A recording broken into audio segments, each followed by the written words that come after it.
नमस्कार, विंध्या टाइम्स में आपका स्वागत है और आपके साथ मैं श्रेया। दोपहर की बड़ी खबरों के साथ हाजिर हुए हैं। पहली खबर की बात करते हैं। जबलपुर के सुभाष चंद्र बोस मेडिकल कॉलेज से फरार कोरोना पॉजिटिव मरीज जावेद खान पकड़ा गया, लेकिन आखिर वो वहां से क्यों भागा था, किन परिस्थितियों में भागा था, ये आज हम आपको बताएंगे। पकड़ जाने के बाद पुलिस ने उनसे पूछताछ की और उसने कहा कि हॉस्पिटल से भागने का उसका सिर्फ एक ही कारण था और वो था डर। कोरोना पेशेंट के मन में ये डर बना ही रहता है। सिर्फ जावेद के मन में ही नहीं, और भी जो कोरोना पेशेंट हैं उनके मन में ये डर रहता है और इसी डर के कारण पहले भी कोरोना पेशेंट के भागने की खबर आई है। जावेद को पकड़ने के बाद जब पुलिस ने उनसे पूछताछ की तो उसने कहा कि वह डर के कारण मेडिकल से भागा था। लगभग 1 बजे वो वहाँ से भागा था और जावेद ने कहा कि पूरा वार्ड खाली कर दिया गया था। उस पूरे वार्ड में वो अकेले था और जिस कारण से उसके मन में जो डर है वो बढ़ता गया। पुलिस बार बार उसे यही कह रही थी कि तुम्हारा ट्रीटमेंट हो रहा था, फिर तुम क्यों भागे। लेकिन जावेद के मन में ये डर था कि पूरा वार्ड खाली कर दिया गया है, कोई भी उसके आसपास नहीं था, वो अकेला उस वार्ड में था और इसके कारण उसके मन में जो डर है वो बढ़ता गया और वह वहाँ से भाग गया।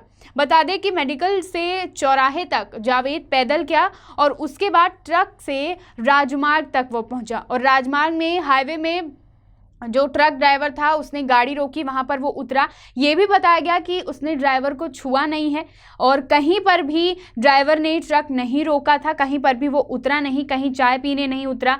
तमाम ऐसी चीज़ें उसने बताई कि उसने ड्राइवर तक को नहीं छुआ है। और लगभग 6 बजे वो राजमार्ग पहुंचा, जहां से कुछ दूर पैदल चलने के बाद वो एक जगह पर रुक गया रात में, वहां पर सोया और वहां से सुबह फिर चला।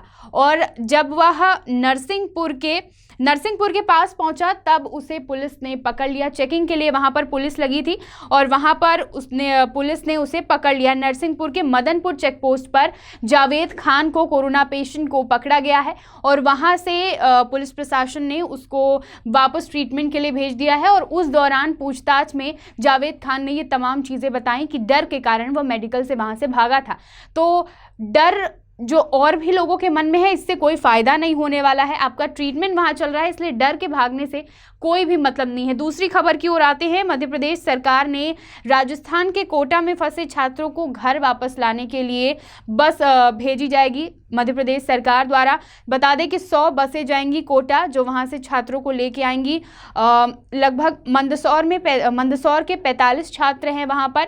श्योपुर की बात करें तो श्योपुर के 27 छात्र कोटा में फंसे हुए हैं और भिंड के 118 छात्र हैं जो कोटा में हैं। तैयारियों के लिए ये सभी छात्र वहां गए थे और कोरोना के कारण, लॉकडाउन के कारण वो वहां फंस गए और बार बार उनकी अपील थी कि सरकार द्वारा उन्हें वापस उनके घर भेजा जाए। तो सरकार 100 बस भेजेगी राजस्थान के कोटा, जहां से छात्रों को वापस उनके घर पहुँचाया जाएगा और उनका मेडिकल चेकअप भी किया जाएगा। कोविड-19 का चेकअप उनका किया जाएगा छात्रों का और उसके बाद वापस वो अपने घर जा सकेंगे। तो प्रदेश की दोपहर की 2 बड़ी खबरें, इसी तरह की खबरों के लिए बने रहिए विंध्या टाइम्स के साथ। बहुत बहुत धन्यवाद।